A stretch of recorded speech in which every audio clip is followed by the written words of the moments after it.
ஆண்டவராக இயேசு கிறிஸ்துவ நாமத்தில் அசம்பிளிஸ் ஆஃப் காட் வெள்ளூர் திருச்சபையின் சார்பாக உங்களை யாவருக்கும் வாழ்த்துதலை தெரிவித்துக் கொள்கிறேன். இன்றைக்கி இருக்கிற இந்த எபிசோடில் இந்த ஃபேமிலி ஃபெல்லோஷிப் என்பதை குறித்து சில காரியங்களை நான் சொல்ல விரும்புகிறேன். அதுக்கு ஆதாரமாக யோபுவின் புஸ்தகம் 1ஆம் அதிகாரம் இந்த சில வசனங்களை நான் 4-5 வசனங்களை வாசிக்க விரும்புகிறேன். அவன் குமாரர் அவனவன் தன் நாளிலே தன் வீட்டிலே விருந்து செய்து தங்கள் 3 சகோதரிகளையும் தங்களோடு போஜனம் பண்ணும்படி அழைப்பார்கள். விருந்து செய்கிற அவரவருடைய நாள் முறை முடிகிற போது யோபு, ஒருவேளை என் குமாரர் பாவம் செய்து தேவனை தங்கள் இருதயத்திலே தூஷித்திருப்பார்கள் என்று சொல்லி அவர்களை அழைத்து அனுப்பி பரிசுத்தப்படுத்தி அதிகாலமே எழுந்து அவர்கள் எல்லாருடைய லக்கத்தின்படியையும் சர்வாங்க தகன பலிகளை செலுத்துவான். இந்த பிரகாரமாய் யோபு அந்த நாட்களில் எல்லாம் செய்து வந்தான் என்று சொல்லப்பட்டிருக்கிறது. இது ஒரு ஃபேமிலி ஃபெல்லோஷிப்பை குறித்த ஒரு நல்ல வசனம். யோபுக்கு 10 பிள்ளைகள், 7 குமாரர், 3 குமாரத்திகள். இந்த 7 குமாரர்களும் அவர்களுக்கு முறை வைத்து விருந்து செய்தார்கள் என்று சொல்லப்பட்டிருக்கிறது. அவனவன் தன் முறை வந்த பொழுது தன் சகோதரியை அழைத்து விருந்து செய்தான் என்று சொல்லப்பட்டிருக்கு. இது ஒரு ஃபெல்லோஷிப். ஒரு 10 ஃபேமிலி வராங்க, அவங்களுடைய பிள்ளைகள் எல்லாம் இந்த இடத்துல கூடி வராங்க. இது என்னது? ஒரு ஃபெல்லோஷிப். இந்த ஃபெல்லோஷிப்பில் என்ன நடக்கும்? The relationship will be strengthen. முதலாவது உறவுகள் எல்லாம் ஆழமாக என்ன செய்யப்படும்? கட்டப்படும். நீங்கள் பாருங்கள், இப்போ உள்ள ஜென்ரேஷனுக்கு உறவுகள் தெரியாது. எல்லாரையும் அங்கிள், ஆன்டி, கிராண்ட்பா இப்படி தான் கூட்டு பழகணுடைய மாமா, சித்தப்பா, சித்தி, அந்த இண்டிட்டில் போகிறது ரொம்ப தெரியாது. ஏன்னா நம்ம அப்படியே இந்த இப்போ இருக்கிற 2 பேரும் ஒர்க்கிங் ரிலேட்டிவ்ஸ்க்கு வீட்டுக்கு போகிறது, வர்றது, தங்குறது, இதெல்லாம் அப்படியே குறைந்து வருகிறது ஒன்று பார்க்குறோம். ஆனால் யோபு ஃபேமிலியில் அதை செஞ்சாங்க. 10 பேர் ஆள் வச்சு தான் சமைச்சிருப்பாங்க. பாருங்கள், ஹஸ்பண்ட் ஒய்ஃப் 20, பிள்ளைகள் 2 3 வச்சாலுமே 40. அவங்க வேலைக்காரங்க வண்டி ஓட்டிட்டு வந்தால் ஒரு 60-70 பேருக்கு சாப்பாடு செஞ்சு கிராண்டாக ஒரு மினி ஃபங்க்ஷன் மாதிரி என்ன செய்யும்? நடக்கும். ஒன்று இந்த ஃபேமிலி பாண்டு, அந்த அல்லது ரிலேஷன்ஷிப் வில் பி ஸ்ட்ரென்தன். ஒன்று. ரெண்டாவது, ஸ்ட்ரெஸ் வில் பி ரெடியூஸ்டு. இப்படி சேர இந்த அழுத்தம்லாம் குறையும். வருவாங்க, அவங்க வேலையை பற்றி பேசுவாங்க. எங்களுக்கு அப்படி இருந்துச்சு, இன்றைக்கி அப்படி இருந்தது, சிரிப்பாங்க, சந்தோஷமாக இருப்பாங்க. அந்த மன அழுத்தம் என்ன செய்யும்? குறையும். என்ன? மூணாவது என்ன நடக்கும்? Love will be deepened. அன்பு அதிகமாக இருக்கும். ஒருத்தர் விசாரிக்கிறது, நேசிக்கிறது. அப்போ அடுத்த ஜென்ரேஷன் பார்ப்பாங்க, நம்ம டேடி சித்தப்பாட்ட அப்படி பேசுகிறாரு, நம்ம டேடி பெரியப்பாட்ட அப்படி பேசுகிறாரு, நம்ம மம்மி மாமாட்ட எப்படி பேசுகிறாரு, விசாரிக்கிறாங்க. அந்த அன்பு அந்த ஜென்ரேஷன் என்ன செய்வாங்க? அந்த இடத்துல பழகுவாங்க, ஆழமாக்குவாங்க. நாலாவது இந்த interpersonal skills will be developed. அவ்வளோ பேரும் கூடி வரும்போது எல்லாரும் ஒன்று போல இருக்க மாட்டாங்க. ஒவ்வொருத்தரும் ஒவ்வொரு ஆளுமையில் இருப்பாங்க. ஸோ அவங்கள அட்ஜஸ்ட் பண்ணுறது, ஒருத்தர் அது வேண்டாமா, ஒருத்தர் இது பிடிக்காதுமா. ஸோ அந்த இடத்துல எல்லாம் அட்ஜஸ்ட் பண்ணி சாப்பிட்டு இந்த ஸ்கில்ஸ் என்ன செய்வாங்க? படிப்பாங்க. 5வது வார்த்தை நான் சொல்கிறேன், மாடல் வில் பி எஸ்டாப்ளிஷ்ட். இது ஒரு மாதிரிகள் அங்கே நிலைநிறுத்தப்படும். ஒரு 5 குறிப்பு நான் சொல்லியிருக்கிறேன். ரிலேஷன்ஷிப் வில் பி ஸ்ட்ரென்தன், உறவுகள் ஆழமாய் கட்டப்படும். ஸ்ட்ரெஸ் வில் பி ரெடியூஸ்ட், மன அழுத்தங்கள் என்ன செய்யும்? அது குறையும். லவ் வில் பி டீப்பன்ட், அன்பு ரொம்ப அதிகமாகும். Interpersonal skills will be developed, உறவு சார்ந்த நிறைய கிருபைகள் என்ன செய்யும், அல்லது ஸ்கில்ஸ் அது அப்படி பெருகும். கடைசியாக model life will be establish, மாதிரிகள் என்ன செய்யும்? நிரூபிக்கப்படும்.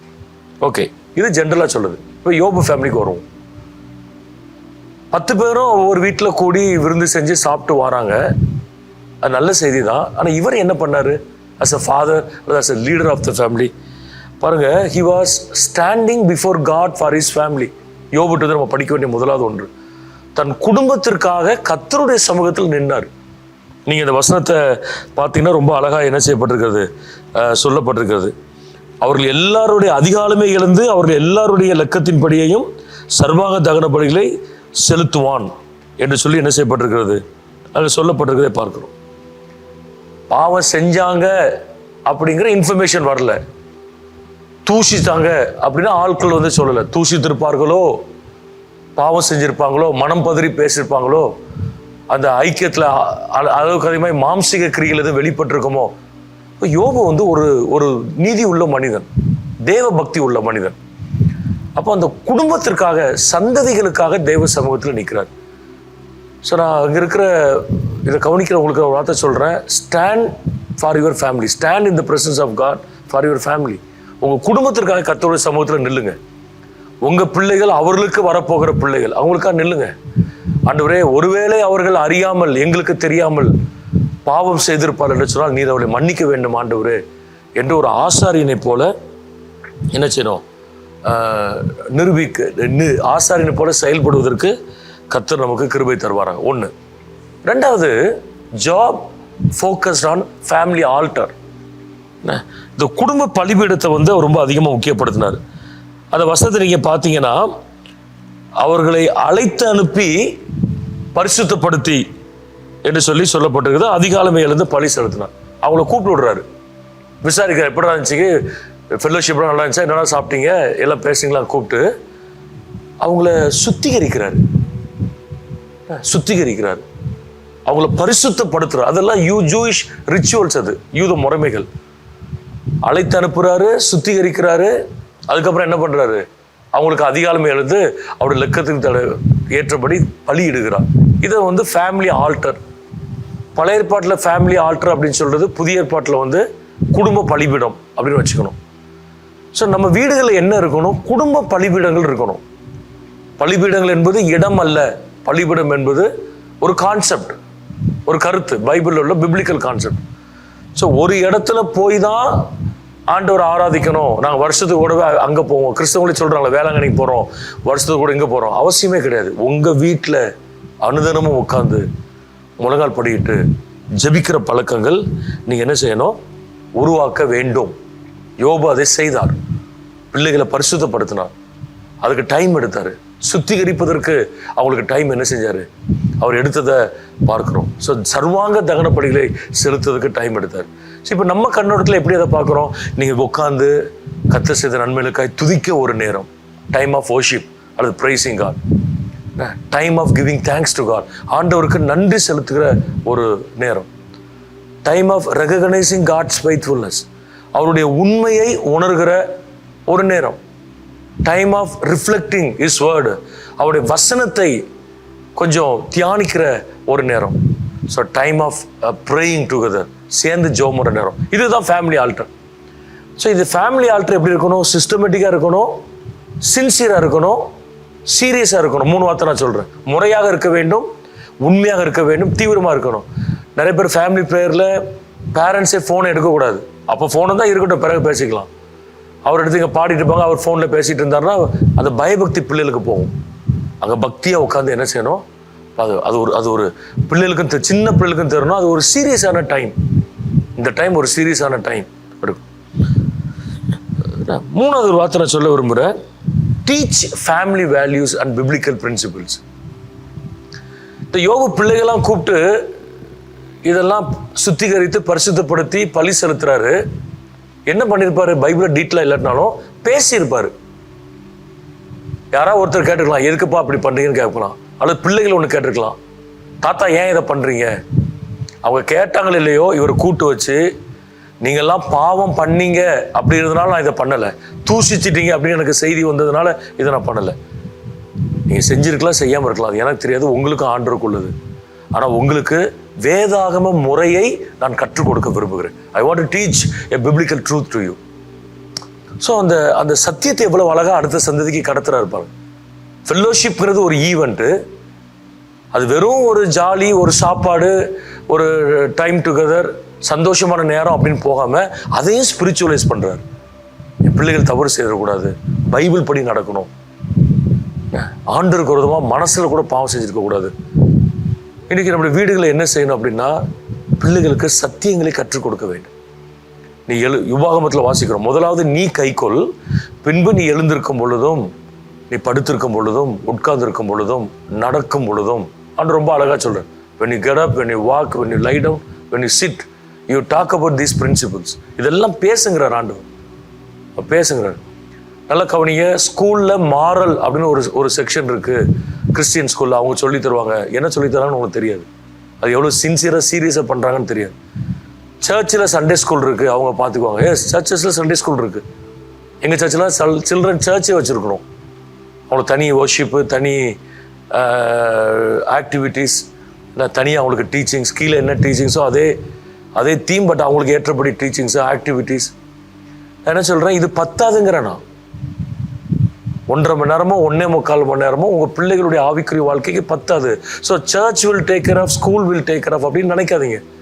ஸ்கூல் மேலாம் நீங்கள் பழியை போடவே முடியாது. கிறிஸ்டியன் ஸ்கூலில் இருந்தாலும் நீங்கள் பழியை போட முடியாது. It's a responsibility of the parents to teach the biblical truth to the next generation. So time எடுங்க, உட்காந்து சந்தோஷமாக பேசி சாப்பிட்டு, அதாவது வாங்க பைபிள் ஸ்டடின்னு வேணால் வரமாட்டாங்க, எரிச்சல உட்காந்துருப்போம். வாங்க இப்போ எல்லாம் பைபிள் ஸ்டடி, இப்போ மெடிடேட் பண்ண போகிறோம், உங்களுக்கு நான் பிரசங்கம் பண்ண போகிறேன், அது ஒர்க் அவுட் ஆகாது.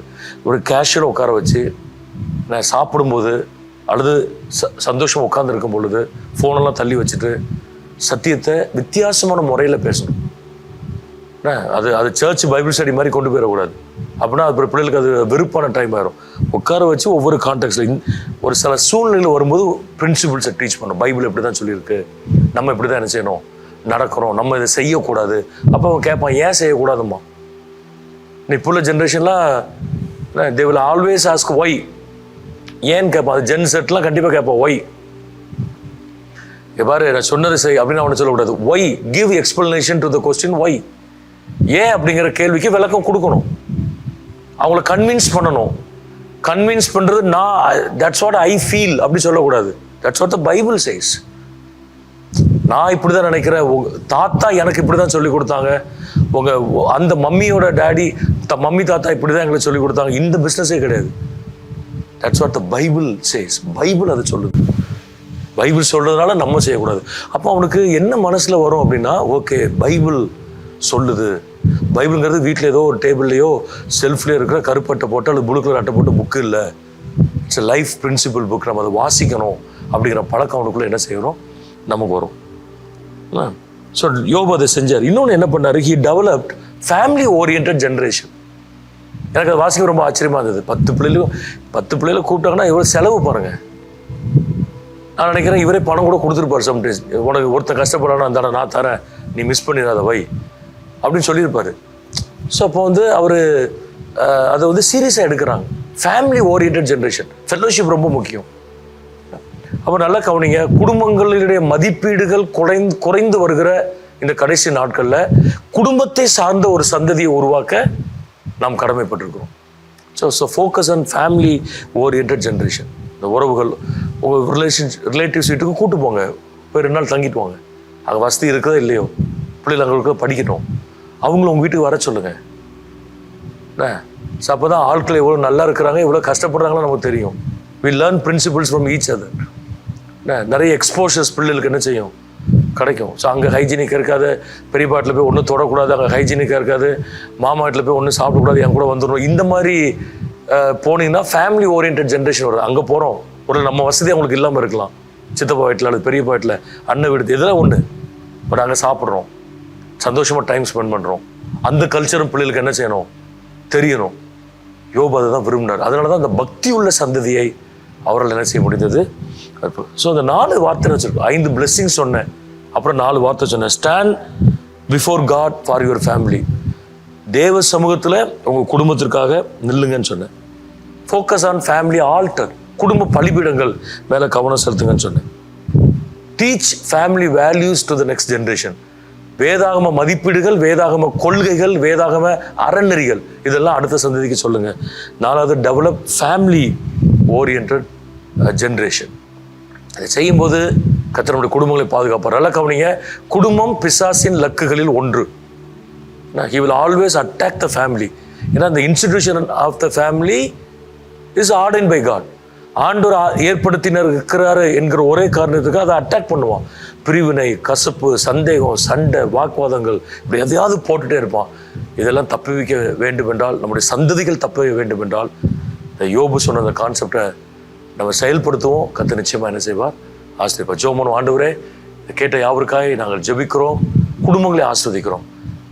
வேதாகம மதிப்பீடுகளின் அடிப்படையில் வளர்கிற ஒரு சந்ததியை உருவாக்குகிற கிருபைகளை எங்களுக்கு தாரோம்.